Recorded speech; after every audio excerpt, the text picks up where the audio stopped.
નમસ્કાર, welcome to my YouTube channel આપનું ચટપટું kitchen. ગુજરાતીઓ ફસાણના તો ખૂબ જ શોખીન છે. લગભગ સૌથી વધારે તેલ તો મને એમ છે ગુજરાતમાં જ ખવાતું હશે. અને રોજ રોજ જો ગુજરાતીઓને ફસાણ આપીએ તો પણ ક્યારેય તેઓ ના નહીં પાડે અને દરેક ફસાણ ખાવાના એટલા શોખીન. તો આજે આપણે ચટાકેદાર ધમાકેદાર એવા સમોસાની રેસીપી શેર કરું છું અને આપણે બધા સમોસાનો આનંદ માણશું. અને ઘરે ચોક્કસથી આ રેસીપી ટ્રાય કરજો. ખૂબ જ સરસ અને ટેસ્ટી બને છે. બહાર કરતાં પણ ખૂબ જ સરસ એવા આ સમોસાની રેસીપી આજે આપની સાથે શેર કરું છું. બહારથી એકદમ કુરકુરા અને ક્રિસ્પી અને અંદરથી નરમ અને ચટપટા એવા ટેસ્ટી ગરમા ગરમ સમોસા. તો ચાલો આપણે બનાવીએ ધમાકેદાર સમોસા. મીડિયમ સાઇઝના 4 બટેટા લઈ સરસ રીતે ધોઈ તેની છાલ ઉતારી લીધી અને તેના સુધારી અને નાના નાના કટકા કરી લીધા છે. ત્યારબાદ તેને બાઉલમાં નાખી અને થોડું પાણી ઉમેરી અને ઓવનમાં તેને બેક કરવા માટે મૂકી દઈશ. તો આ રીતે ઓવનમાં સાથે મેં વટાણા પણ નાની વાટકી જેટલા ઉમેર્યા છે અને માઇક્રો મોડ ઉપર 5 મિનિટ માટે હું તેને સ્ટીમ કરી લઈશ. તો આ રીતે એક બાજુ બટેટા સ્ટીમ થાય અને બીજી બાજુ આપણે લોટ તૈયાર કરી લઈશું. તો તમે જોઈ શકો છો કે 5 જ મિનિટમાં આપણા બટેટા અને વટાણા બફાઈ અને સરસ રીતે તૈયાર થઈ ગયા છે. હવે આપણે સમોસાના બહારના પડ માટે લોટ બાંધશું. જેમાં મેં અડધી વાટકી મેંદો લીધો છે અને અડધી વાટકી ઘઉંનો લોટ લીધો છે અને અડધી ચમચી જેટલા અજમા ક્રશ કરી અને તેમાં ઉમેર્યા છે અને 2 ચમચી જેટલું તેલ ઉમેર્યું છે. અને છતાં જોઈ લેવાનું કે આપણો જે લોટ છે એમાં સરસ રીતે મિક્સ કરી દો તેલને, તો મુઠ્ઠી પડતું એવું મોણ થવું જોઈએ. તો આ રીતે આપણો મુઠ્ઠી પડતું મોણ રાખી અને થોડું થોડું પાણી ઉમેરી અને કઠણ લોટ આપણે બાંધી લેવાનો છે. તો અહીં આપણો લોટ બાંધી અને તૈયાર છે અને તેને 20 મિનિટ માટે આપણે રેસ્ટ આપીશું અને એ દરમિયાન આપણે મસાલો તૈયાર કરી લઈએ. તો અહીં મેં વટાણા પહેલાં કાઢી લીધા છે અને બટેટાને સરસ રીતે મેશ કરી દઉં છું અને ત્યારબાદ આપણે વઘાર કરી લઈશું. હવે આપણે 2 ચમચી જેટલું તેલ મૂકી અને તેમાં પહેલાં જીરું ઉમેરશું. ત્યારબાદ 1 ચમચી ધાણા અને વરિયાળીને ક્રશ કરીને ઉમેરશું. મીઠો લીમડો ઉમેરશું, હિંગ ઉમેરશું અને બટેટા મેશ કરેલા છે એ ઉમેરી દઈશું અને બધું સરસ રીતે હલાવી ઉપરથી વટાણા ઉમેરશું. ત્યારબાદ રેગ્યુલર મસાલા કરશું. ચટણી, મીઠું, હળદર, ધાણા જીરું, ગરમ મસાલો અને અહીં મેં લીલી ચટણી 1 ચમચી ઉમેરી છે, જેથી ખટાશ, મીઠાશ, ગળાશ બધો સ્વાદ એમાં આવી જાય. અને ઉપરથી આપણે લીલા ધાણા ધોઈ અને સમારીને ઉમેરી દઈશું. મિશ્રણ તૈયાર થઈ ગયું છે. હવે આપણે રૂમ ટેમ્પરેચર સુધી તેને ઠરવા દઈશું. હવે આપણી કણકે રેસ્ટ લઈ લીધો છે, તો આપણે તેને સરસ રીતે મસળી તેના એક સરખા માપના લુવા કરી લેશું અને પૂરી બનાવી અને તૈયાર કરી લેશું.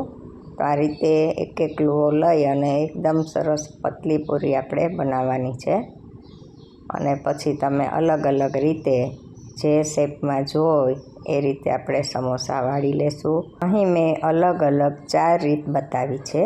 તમને જે અનુકૂળ આવે એ રીતે તમે ફિલિંગ કરી અને સમોસા વાળી લેજો.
આ રીતે બધા જ સમોસા આપણા બની અને તળવા માટે તૈયાર છે. તો હવે આપણે તેલ પણ ગેસ ઉપર ગરમ થવા મૂકી દીધું છે અને એકદમ ધીમા તાપે આપણે તેને એક બેચ માટે 5 થી 7 મિનિટ લાગશે અને ધીમે ધીમે આપણે ફેરવતા જઈ અને બહારનું પણ ક્રિસ્પી થાય એ રીતે આપણે તળી લેવાના છે.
આ રીતે આપણા ગોલ્ડન બ્રાઉન સમોસા બની અને મસ્ત મજાના ધમાકેદાર ચટાકેદાર સમોસા તૈયાર છે.